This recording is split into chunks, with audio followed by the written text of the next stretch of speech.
Once an admirer once visited a painter's studio and stood in awe before a canvas.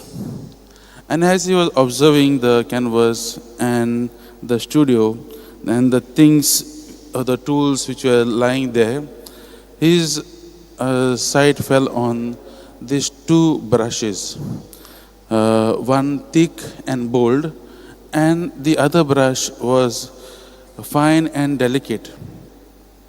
So, with curiosity, this admirer asked this painter, "Do you always use both these brushes in your work?" And the artist or the painter nodded with a smile and said, "Always. Each brush brings something special to the canvas. The thick one gives power and a base to the canvas and lays the foundation. But the thinner one, it gives details and it makes the painting complete."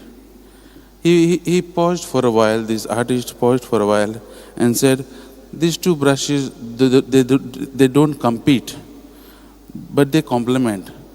One without the other would make the painting incomplete."